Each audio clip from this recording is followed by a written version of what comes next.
This is the Horse Radio Network. This is episode 43 of the Wisdom by WESA show on the Horse Radio Network. This is Mike Donnell. I'm Casey Wilbanks-Coletti. And this is Sophia Aguilar. Welcome to Wisdom by WESA on the Horse Radio Network. This podcast is brought to you by the Western and English Sales Association, WESA, which provides the world's largest trade events for retailers, manufacturers, and sales representatives of the equestrian industry. In this podcast, we feature exclusive interviews with noteworthy Western and English personalities, retailers, and exhibitors who you've always wanted to talk to. Don't miss out on all the news for manufacturers and retailers in the equine industry. Sophia joins us again today as usual, and I've been told that today's guest already has a permanent showroom. Sophia, can you share with us their exact location? Yeah, so the DMC tour here on Wisdom by WESA starts on the southeast corner. So right next to the freight elevators, one of the many freight elevators. In room 14997, you can find Equibrand, which is today's guest. And then if you walk north, you'll come across STS Ranchwear and Double D Ranchwear. Both of them are also WESA members. And then you'll find Morris K & Sons, who we had a great interview with last week, in room 14593. And again, it's the permanent Western and English floor, and the 11th is the temporary WESA floor. The DMC is a huge complex. It sounds like you're pretty familiar. Can you share more details about the campus? Yeah, so it is a big complex, but it's also a modern complex, and it's actually really easy to navigate. So the campus has 3 buildings, but WESA's show will only be held in the biggest building, the World Trade Center. It's also the only one of the 3 that has more than 5 stories. In fact, it has 15, so it's really easy to spot.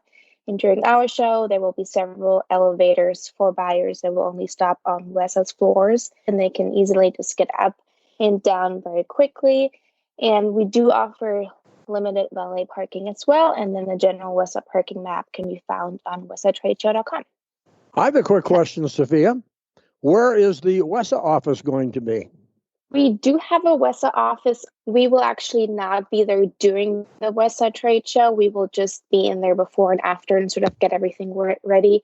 We will be either down to check in buyers and exhibitors, or Kristen and I probably just be on one of the 2 floors at all times. Oh, okay.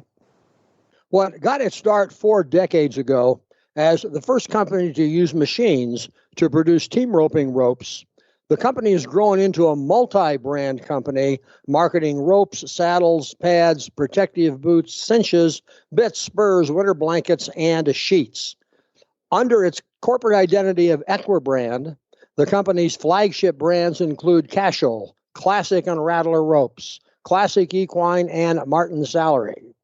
According to his website, Equibrand's goal is to support every individual who strives to be the best at what they do with a horse. Joining us today is Brad Vance, Vice President of Sales for the company. Hey, Brad, thanks so much for taking the time out of your busy day to spend some time talking with our listeners at the Wisdom by WESA podcast. You're welcome. Glad to be here. I imagine it's always a busy day for you. You started with the company actually in a finance position, and now you are heading up the sales and marketing. How did that transformation take place? And had you always been part of the Western and cowboy sports lifestyle, even when you were running the numbers? Well, I have to back up a little bit. I've actually done 2 stints, 2 different tours of duty with Equibrand. I did right out of college in 1996. I did an internship out of Tarleton State and was actually hired by the company spring, summer of 96. Worked here through 1999 fall, and then I went and did a suit and tie thing in the financial world for about 4 years, and then came back late 2002. So started out in sales with Equibrand, went into the financial advisory finance world for about 3-4 years, and then came back in 2002 and been here, I guess, almost 18 years now this fall. Well, by now you should know the company pretty well. Yes, sir. Yep, it's ever changing, but yeah, I'm pretty familiar with Equibrand. As you look at the website and look at the company, there is such a variety of brands and products, but I suspect this was not all put together haphazardly. I suspect there is a strategy and a plan as you add products and as you add brands. Am I correct? Yes, sir. The original company was Classic Rope, and it was started in 1986. And we made team ropes, or actually they made team ropes. I wasn't involved with the company then, but then it grew, and the sport of team roping grew, and we had some people get involved with the business and invested in it and grew it some more. And then Equibrand was formed shortly after we started our second brand, which is called Classic Equine. It was a startup company in about 1995, and we just loved all things horse, and we thought we could come with products that made sense for other disciplines besides roping. So Classic Equine was formed in 95, and then Rattler Rope Company was an acquisition, and that happened in about 97, 98, which is another rope company. And then Martin Saddlery was also purchased in 98 also. And then Cashel Company was purchased in about 2005. So there's actually 5 product brands underneath the umbrella of Equibrand. So there's Classic Rope, Classic Equine, Rattler Rope, Martin Saddlery, and Cashel Company. But of course, there's dozens of individual products that you now offer through your retailers to the consumer. And I suspect part of the attraction of those brands were the individual product categories and SKUs that they made available to market through your brand. Yes, sir. We just we wanted to be all things horse. You know, if you own a horse and compete, great. If you own a horse and want to trail ride or just enjoy that horse in your Western way of life, we want to build something, a product that first and foremost works, solves a problem, gives you a competitive edge, just makes your horse life better. What's changed, if anything, in terms of what the horse owner wants today compared to what you started off with in terms of products or quality or materials? I'm assuming the products today are not 100% identical. I know the ropes keep coming out with different versions, but how do you keep track of how a particular product, a particular item is going to be successful in market, or what changes you might like to make? We have a ongoing commitment to product development, and we really attack it by, by brand, by category, but we also look at it from the horse owner's point of view. What out there truly makes a difference in the horse owner's life. So, yeah, we're innovative. We introduced a little over 400 new SKUs this year, and we have a 400 universe. Wow. Yes, yep. We have a product universe that we currently manage, manufacture, market, sell of about 2,700 different items. That's something I wanted to touch on. I wanted to make sure and talk about. You mentioned being innovative, and I would say, constantly staying with the ever-changing times and needs of the competitors. But one of those things this year that we saw was, they deemed it the year of breakaway, and you were right there to help create new ropes for the breakaway ropers. I know Jackie Crawford assisted in making your Spitfire rope, and so I think that was something really important to watch for, and really depicts exactly the statement that you just made. Is there was a need, and you guys were right there to serve that need.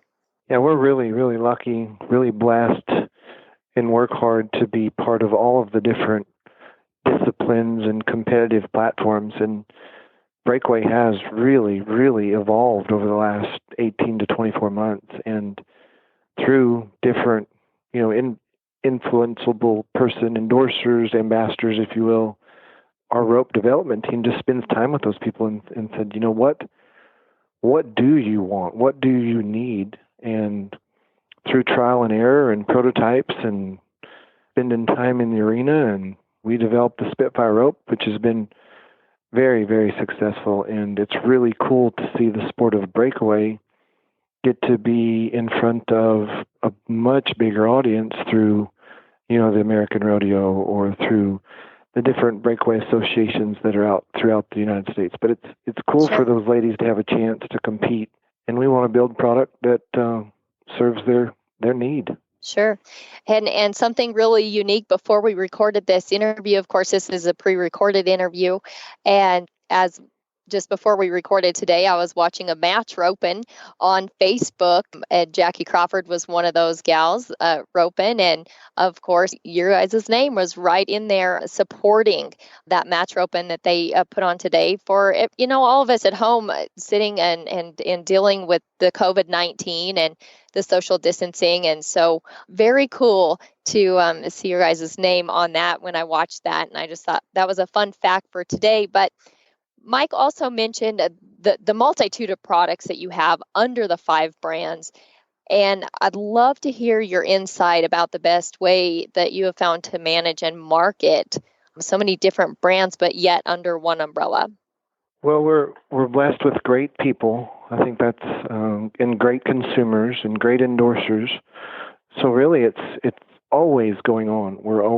We have new product meetings, but it's continual. And as far as marketing those, our marketing team, basically once we get through the initial product idea, and then we get prototype, and then we get testing, and then we get our endorsers, influentials to weigh in once we get it to a point where we want those competitive people to test it and torture it and make sure it's going to meet, those tough needs of horse people.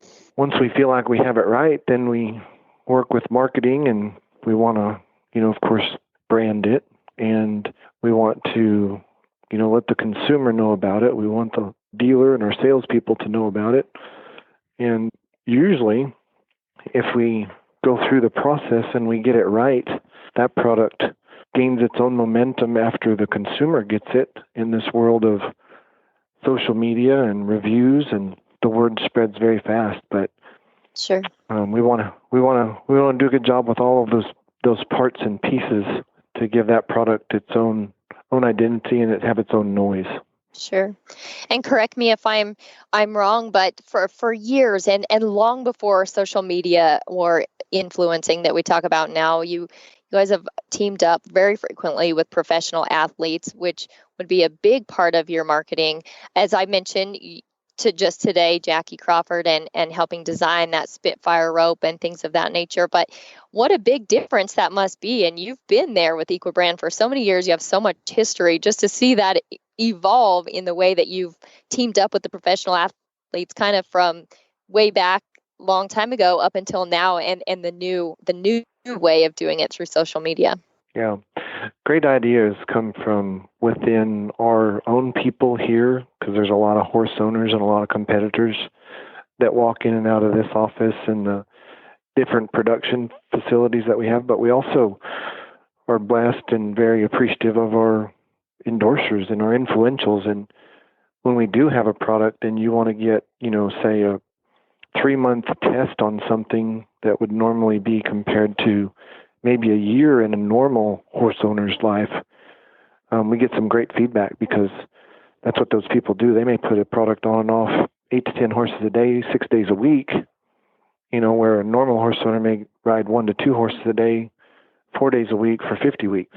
So we're really fortunate that we get to work with those types of people, and Sure. They're pretty demanding. The horse owner today is very demanding of, they want more value for their dollar that they're going to spend.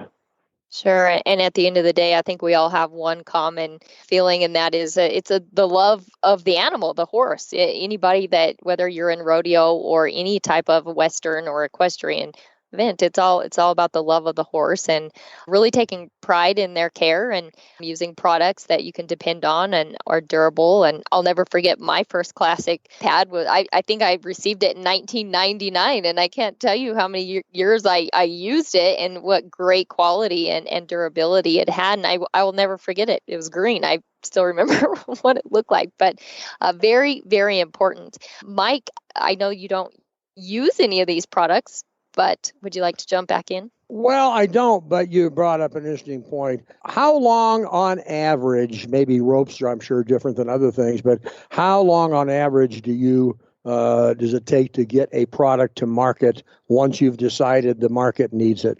Boy, it varies. It can be, the barrier to entry can be pretty quick, It's really so individual. But the one thing, we've had products come to market in 3 to 6 months based on a prototype, based on testing, based on getting it right the first time. And we've had products that we've worked on for 3 years before we decided it was ready to market. So it's hard to really put a timeline to that because it's a little bit of an imperfect science.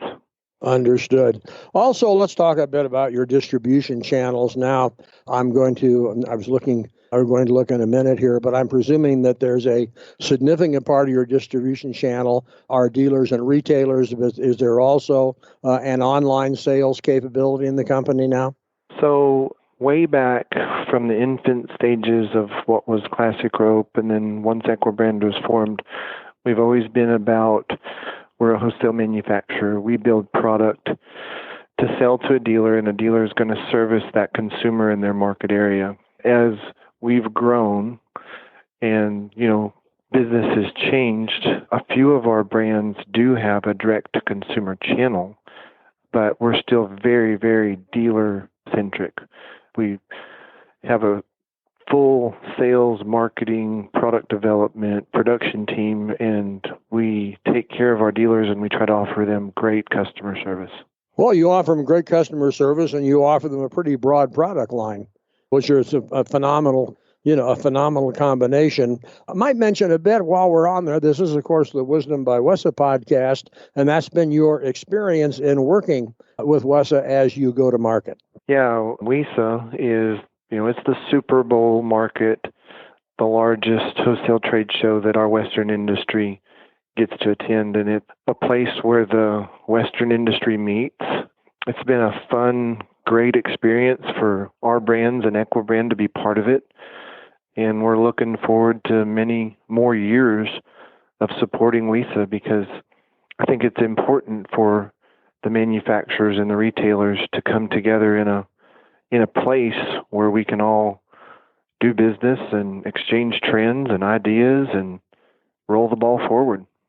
Well, of course, that's the foundation, if you will, of the underpinning of any great trade association is to provide that for the industry it serves. And, we're so pleased that we can be a part of that, producing this podcast. But even more so, it's more fun to have great guests like you who can give us their perspective from out in the field. Casey has been on horses and rodeoed all her life. I've been in marketing all my life. Together, we can pull this podcast off, but it doesn't work until people like you come on and give us the inside story on the brands that we all know. So we really do appreciate you giving us this time. Well, we're humbled and thankful that WESA and Horse Radio Network is reaching out to us. Okay.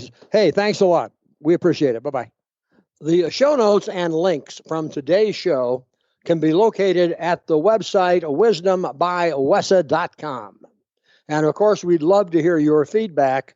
There is a contact link on that website. The Wisdom by WESA show will be published on the 15th and 30th of every month. You can listen on most of your favorite podcast players, and you can also listen on the Horse Radio Network app on your iOS or Android phone. You just search Horse Radio Network in the App Store. It's free and it's super easy to use. Be sure to visit all the great shows on the Horse Radio Network at horseradionetwork.com. Thanks for listening to the Wisdom by WESA podcast. WESA, where the industry meets.